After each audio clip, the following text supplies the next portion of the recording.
নমস্কার, good evening সকল দর্শক বন্ধুদেরকে স্বাগত জানিয়ে শুরু করছি আজকের এই মুহূর্তের অনুষ্ঠান হেলথ লাইন। কিডনির অসুখে আক্রান্তের সংখ্যা দিনে দিনে বাড়ছে। বিশেষ করে যদি আমরা দেখি তাহলে ভারত এখন রীতিমতো ডায়াবেটিসের ক্যাপিটাল হয়ে গেছে।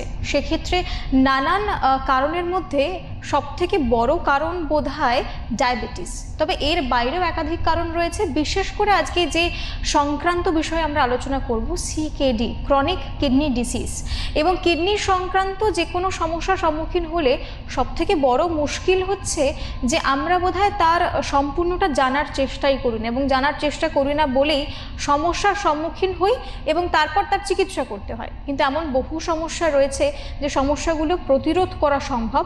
আজকে বিস্তারিত আলোচনা করব এই সংক্রান্ত বিষয়ে। আমাদের সঙ্গে এই মুহূর্তে যিনি রয়েছেন বিশিষ্ট অতিথি, রয়েছেন বিশিষ্ট চিকিৎসক, আরজিকর মেডিকেল কলেজ এবং হসপিটালের বিশিষ্ট চিকিৎসক ডক্টর তাপস প্রামাণিক। অনেক অনেক স্বাগত স্যারকে। নমস্কার স্যার। আজকে আমরা বিস্তারিত আলোচনা করব, এবং যেহেতু শুরুতেই বললাম যে ক্রনিক কিডনি ডিজিজ, সেক্ষেত্রে বিষয়টা কি এইটা জেনে তারপর আলোচনায় যাই। দেখুন, ক্রনিক কিডনি ডিজিজ হচ্ছে কিডনির একটা ক্রনিক ডিজিজই বলা যায়। এবার কিডনির কাজ হচ্ছে কিন্তু ফিল্ট্রেশন করা। ফিল্ট্রেশন মানে হচ্ছে আমাদের ব্লাডে দেখুন অনেক ওয়েস্ট প্রোডাক্ট জমা হয়, তো সেই ওয়েস্ট প্রোডাক্টগুলো যে ফিল্ট্রেশন করে সেটা হচ্ছে কিডনি।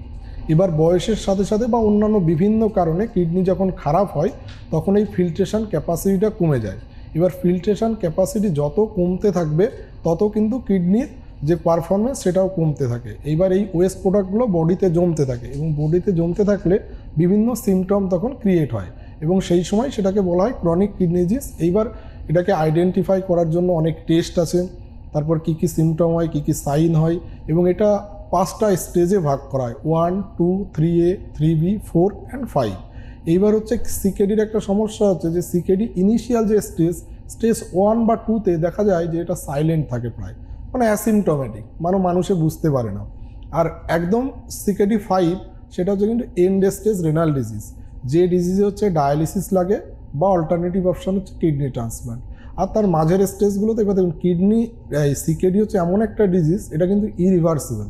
কখনোই কিন্তু এটা নয় যে কিডনি ডিজিজ সিকেডি হয়ে গেছে মানে সেটা রিভার্স করবে। এবার এখানে দুটো জিনিস হয়, একটা হচ্ছে অ্যাকিউট কিডনি ইঞ্জুরি আর একটা হচ্ছে ক্রনিক কিডনি ডিজিজ।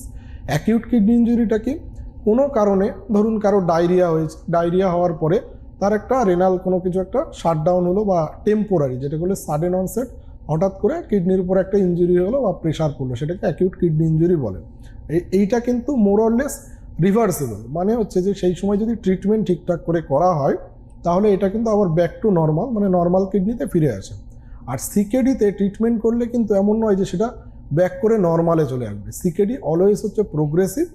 আমরা শুধু যেটা সিকেডির ক্ষেত্রে কি করতে পারি, ডিজিজটাকে প্রিভেনশনের যে মেথডগুলো আছে সেগুলো অ্যাপ্লাই করে ডিজিজটাকে কতটা প্রোগ্রেশন ডিলে করা যায় আমরা সেটা করতে পারি। কিন্তু একেআইয়ের ক্ষেত্রে যে সিকেডি হবে না এটা একদমই নয়। কিছু কিছু ক্ষেত্রে যেমন একেআই থেকে মানে অ্যাকিউট কিডনি ইঞ্জুরি থেকে পার্মানেন্টলি কিডনি ড্যামেজ সেটাও কিন্তু হয়। এবার সেটা আপনি বুঝবেন কি করে, মোটামুটি ধরুন অ্যাভারেজ 3 মাস আপনাকে লক্ষ্য রাখতে হবে এই 3 মাস কী কী সাইন সিমটম হচ্ছে। এবং এই একেআই যখন ট্রিটমেন্ট করা হয় তখন দেখা যায় কনজারভেটিভ ট্রিটমেন্টেও ঠিক হয়ে যায়। আবার কিছু কিছু পেশেন্টের ক্ষেত্রে হয়তো দেখা যায় ডায়ালিসিস করতে হয়। এবার ডায়ালিসিস করা মানে মানুষের অনেক ভুল ধারণা আছে যে একেআই হয়েছে বা কোনো একটা ডিজিজের জন্য একেআই হয়েছে, দেখা যাচ্ছে ইনফেকশনের কারণে অ্যাকিউট কিডনি ইঞ্জুরি হয়েছে বা ডায়াবেটিসের কারণে কিডনি ইঞ্জুরি হয়েছে। সেই সময় হয়তো ডাক্তারবাবুরা বা আমরা ধরুন সাজেস্ট করলাম যে আপনার পেশেন্টের ডায়ালিসিস লাগবে, তো পেশেন্ট খুব ঘাবড়ে গেল যে আমার পেশেন্টের ডায়ালিসিস করতে হচ্ছে, তার মানে কি আমার পেশেন্টের কিডনি মনে হয় ড্যামেজ হয়ে গেছে। বেসিক্যালি এই ফেজে হচ্ছে কিন্তু রিভার্সেবল, মানে এইটা হচ্ছে কয়েকটা ডায়ালিসিস দেওয়ার পরে পেশেন্ট কিন্তু আবার নর্মাল অবস্থায় চলে আসতে পারে। এবং কিছু কিছু ক্ষেত্রে মানে সিকেডি যে হয় না সেটা বলবো না, কিছু পেশেন্টের হয়, সেক্ষেত্রে আপনি 3 মাস এরকম লক্ষ্য রাখলেন, তারপরে ইজিএফআর কত আসছে এটা দেখতে হবে, বা অন্যান্য যে রেলিভেন্ট ইনভেস্টিগেশনগুলো করা উচিত সেগুলো করার পরেই কিন্তু বোঝা হবে যে একেআই থেকে সিকেডি কনভার্ট হয়েছে কিনা বা একেআইটা রিজলভ করে গেছে কিনা। এই জন্য 3 মাস একেআই হওয়ার পরেও মানে 3 মাস পর্যন্ত লক্ষ্য রাখতে হয়। আর সিকেডি অলওয়েজ হচ্ছে প্রোগ্রেসিভ। সেক্ষেত্রে এই যে আপনি একটা প্রসঙ্গ আনলেন এবং খুব গুরুত্বপূর্ণ বিষয়টা যে কিছু কিছু সাইনস অ্যান্ড সিমটমস দেখে আমরা চিহ্নিত করতে পারি যে একটা নির্দিষ্ট স্টেজের পরে যে আমরা চিহ্নিত করতে পারি যে এই সমস্যাটা আস্তে আস্তে আমাদের শরীরে বাসা বাঁধছে বা আমাদের শরীরের দিকে হানা দিচ্ছে। সেক্ষেত্রে মূলত কি কি সাইনস অ্যান্ড সিমটমস হলে একজন মানুষ সেগুলোকে রেড সাইন বা রেড ফ্ল্যাগ যেগুলো আমরা বলে থাকি এখন ট্রেন্ডিং শব্দ যেগুলো ব্যবহার হচ্ছে, তাহলে একটা সতর্কতা অবলম্বন একজন পেশেন্ট বা একজন মানুষ করতে পারেন? দেখুন, সিকেডির ক্ষেত্রে সব থেকে বেশি এদের কিন্তু কিছু ফ্যাক্টর দায়ী থাকে যে সিকেডি কেন হয়, ডায়াবেটিস, হাইপারটেনশন। আর সিমটম যেগুলো থাকে সেগুলো যেমন গা হাত পা ফুলতে শুরু করেছে, বিশেষ করে পা ফোলে, পেডাল ইডিমা হয়। এবার আস্তে আস্তে এটা প্রোগ্রেসিভ নেচারে, মানে পা ফুলতে ফুলতে তারপরে উপরের দিকে যেতে থাকে। আর এছাড়া হচ্ছে দেখবেন যে অ্যানোরেক্সিয়া, মানে খেতে তার ভালো লাগছে না, ডিসপেপসিয়া, হজম হচ্ছে না, নশিয়া, বমি লাগা, ভমিটিং, বমি বমি ভাব, এই সমস্ত জিনিস হয়। তারপরে হচ্ছে যে দেখা যাচ্ছে যে এই সিকেডি স্টেজে অ্যানিমিয়া হয়, মানে হচ্ছে এরিথ্রোপয়েটিন প্রোডাকশন কমে যায়। তো সেক্ষেত্রে হচ্ছে ব্লাড সেলও প্রোডাকশন কমে যায়, তো রক্তটা কমতে থাকে। রক্তটা কমলে আস্তে আস্তে দেখবেন যে হার্টের উপরেও একটা প্রেশার পড়ে। তো সেই অ্যানিমিয়া রিলেটেড বিভিন্ন সাইন সিমটম, মানে শরীর দুর্বলতা হওয়া বা হার্টের সমস্যা হওয়া, চেস্ট পেন, বুক ধড়ফড় করা, এই সিমটমগুলো কিন্তু অ্যারাইজ করে। আর একদম শেষের দিকে যখন যাচ্ছে তখন সব থেকে জিনিসটা যেটা, ইউরিন আউটপুট আস্তে আস্তে কিন্তু কমতে শুরু করে। এবং সিকেডি স্টেজ 5-এর দিকে দেখা যাচ্ছে যে যদি ভলিউম ওভারলোড, মানে গায়ে জল বেশি জমে যায়, তো সেক্ষেত্রে কিন্তু শ্বাসকষ্ট পর্যন্ত হয়। এবং সেই ক্ষেত্রে কিন্তু আপনাকে তাড়াতাড়ি ডায়ালিসিস করতে হবে, এটাই হচ্ছে ট্রিটমেন্ট। তবে মোটামুটি আপনাদের যাদের হচ্ছে এই হাই প্রেশার আছে বা হাই ব্লাড সুগার আছে, তাদের ক্ষেত্রে তো অলওয়েজ এগুলোকে পর্যবেক্ষণে রাখা উচিত। এবং যদি কোনো কারণে গা হাত পা ফুলে যায়, বিশেষ করে পা ফুলছে, পেডাল ইডিমা, বা দেখা যাচ্ছে চোখ সাদা হয়ে যাচ্ছে, দেখে মনে হচ্ছে যে রক্ত কমে গেছে, এগুলো কিন্তু ওয়ার্নিং সাইন।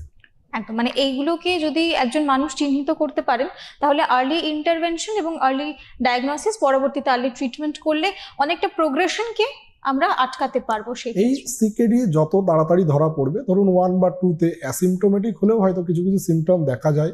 বা আমাদের এখন দেখুন নিয়ম হচ্ছে কি, এখনকার যুগে টেস্ট সবাই কম বেশি করে।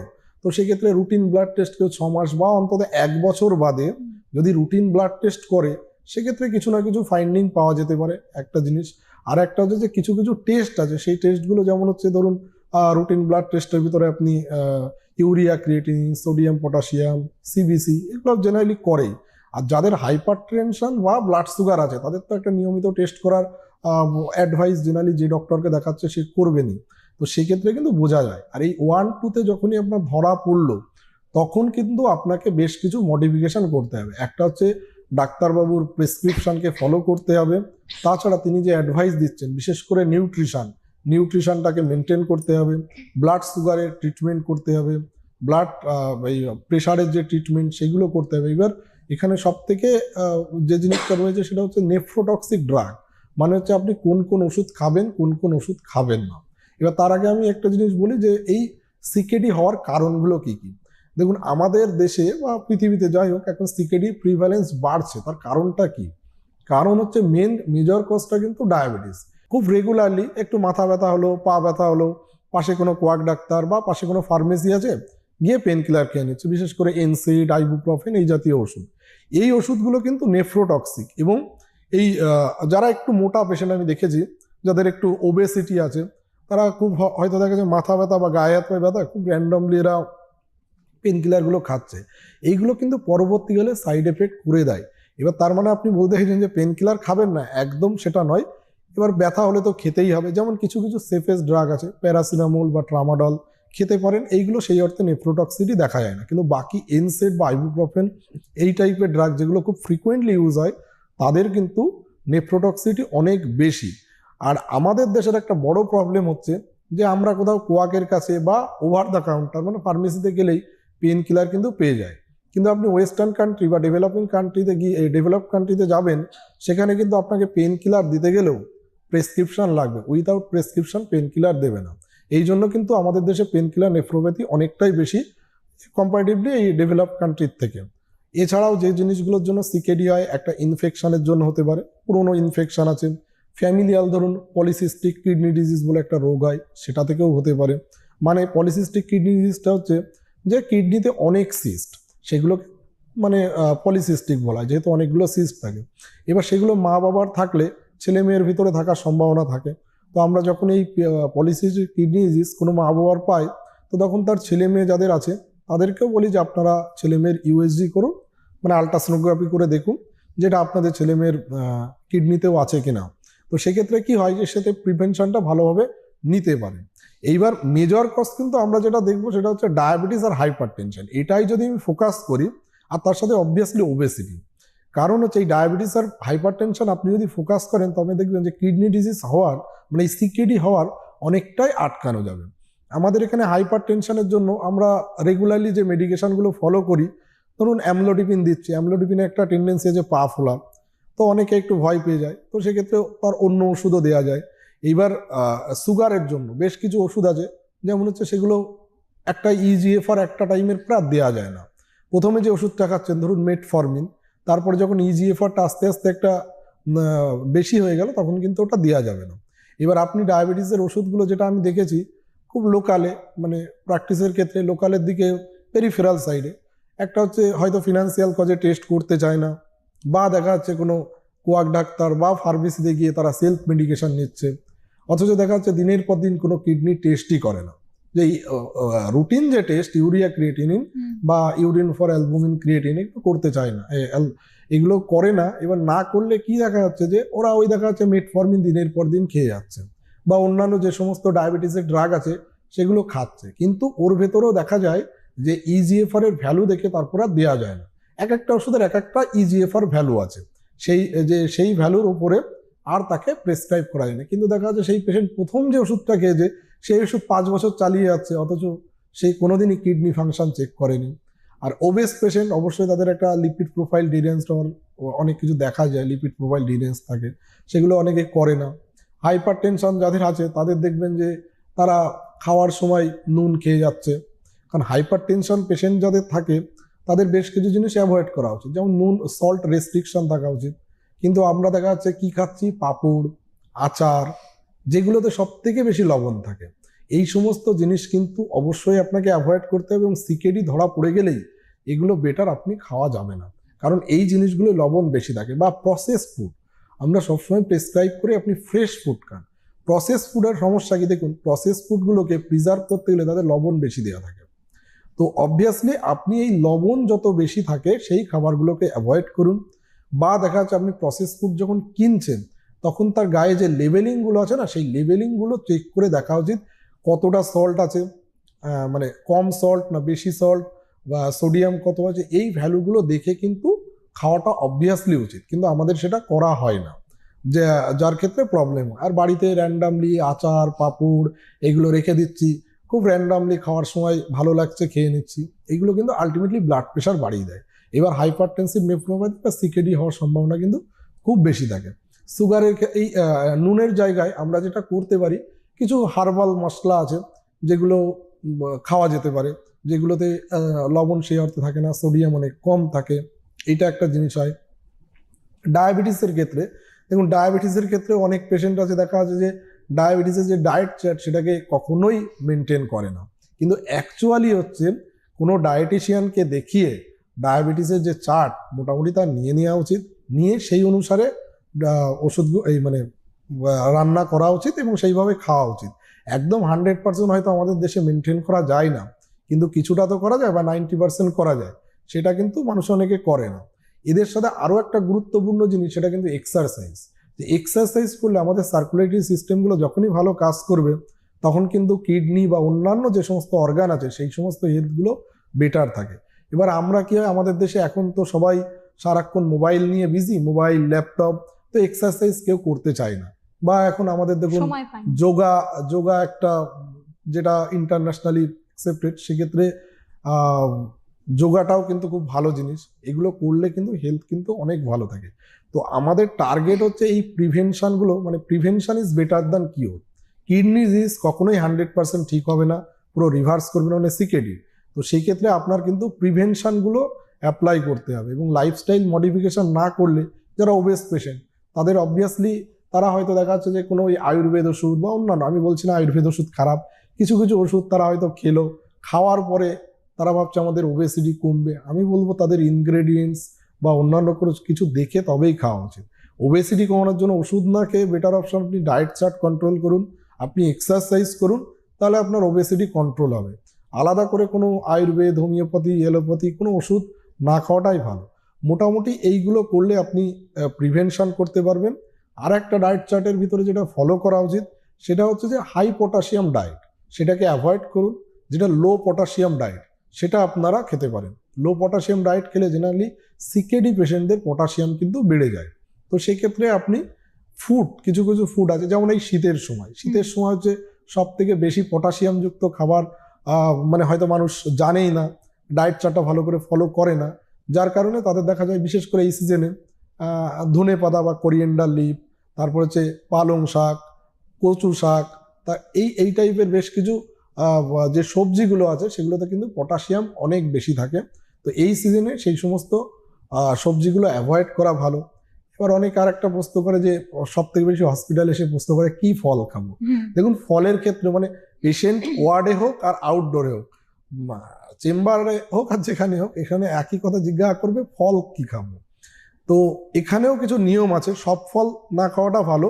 কিছু ফল আছে কম পটাশিয়াম যুক্ত, যেমন আপনি হচ্ছে আপেল, পেয়ারা, নাশপাতি, জামরুল, এইগুলো, আনারস, এইগুলো আপনি কিন্তু খেতে পারেন। পাকা পেঁপে, এই ফলগুলো আপনি নির্দ্বিধায় খেতে পারেন, কোনো অসুবিধা নেই। তাতে কি হবে, আপনার পটাশিয়ামটা বাড়বে না এবং সিকেডি আরও বেশি প্রোগ্রেস করে কমপ্লিকেশন অ্যারাইজ করবে না। মোটামুটি এইগুলো মেনটেন করলেই দেখা যাচ্ছে যে সিকেডি অনেকটাই প্রিভেনশন থাকবে। আর একটা জিনিস হচ্ছে জল।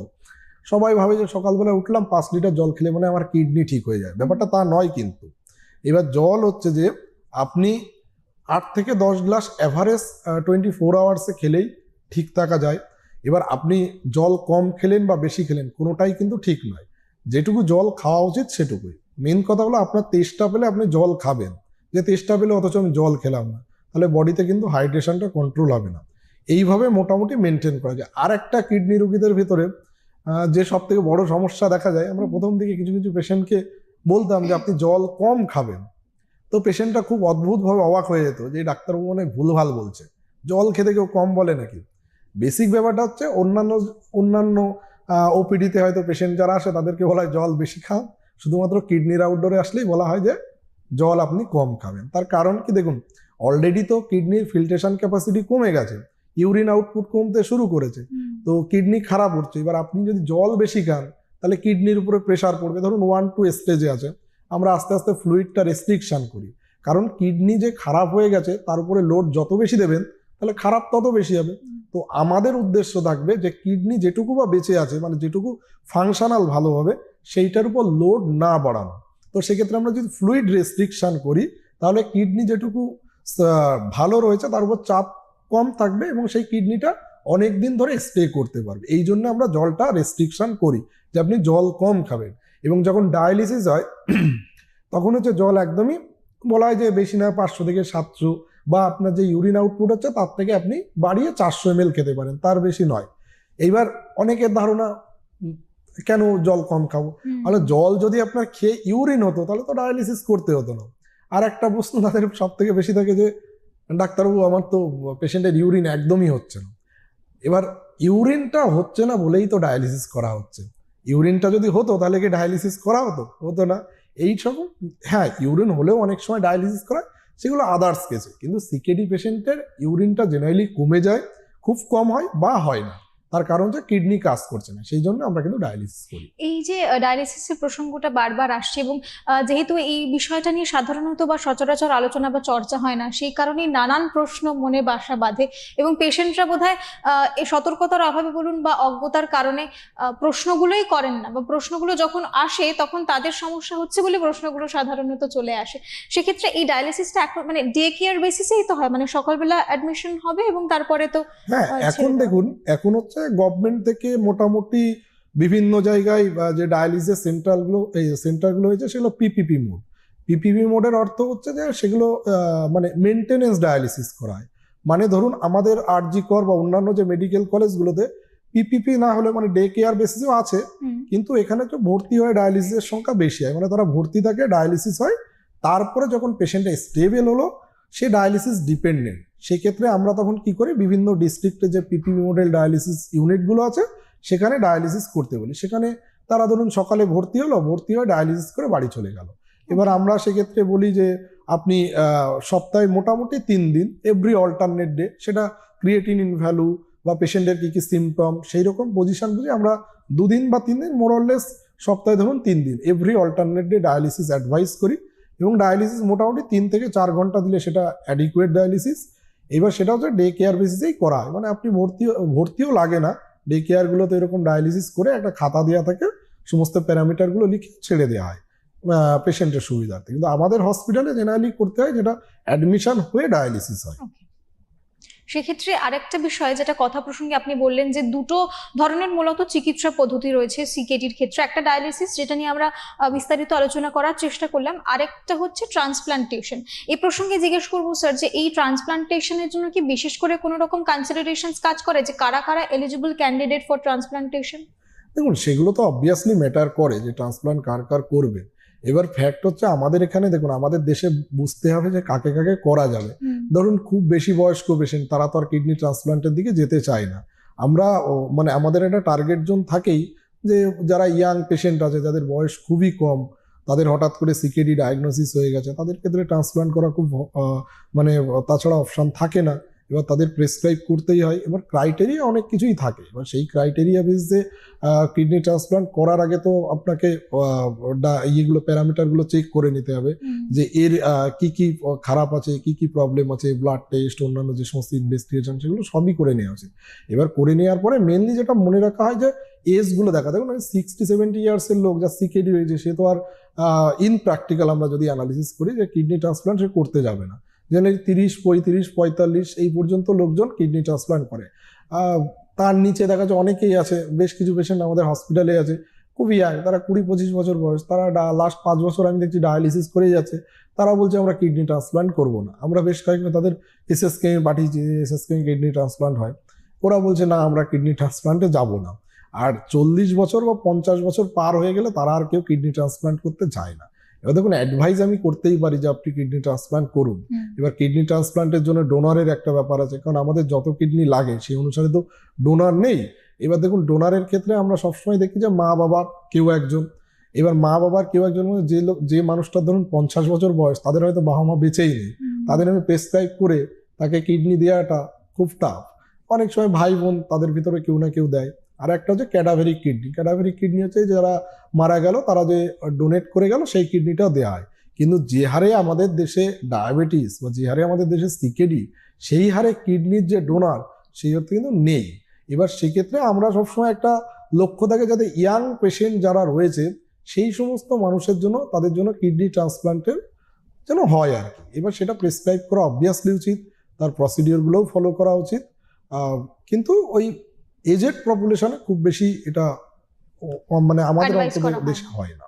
একদম। কথা প্রসঙ্গে আপনি আরো একটা খুব গুরুত্বপূর্ণ কথা বললেন যে prevention is better than cure. এই প্রসঙ্গে অনেকের মনে প্রশ্ন থাকে, যে প্রশ্নটা আমিও রাখবো আপনার কাছে, যে এই ক্ষেত্রে প্রিভেনশনের ক্ষেত্রে কি ভ্যাকসিনেশনের সেই অর্থে কোনো রোল রয়েছে? না, অবভিয়াসলি ভ্যাকসিনটা খুব ইম্পর্টেন্ট একটা জিনিস। দেখুন, যখনই সিকেডি স্টেজ 1-2 বা এরকম প্রোগ্রেস করতে শুরু করলো, আমরা তারপর পরে একটা ভ্যাকসিনেশনের কথা বলি। মোটামুটি ধরুন হেপাটাইটিস বিটা হচ্ছে দেখুন blood borne disease. Hepatitis B ভ্যাকসিনটা কেন দেওয়া হয়?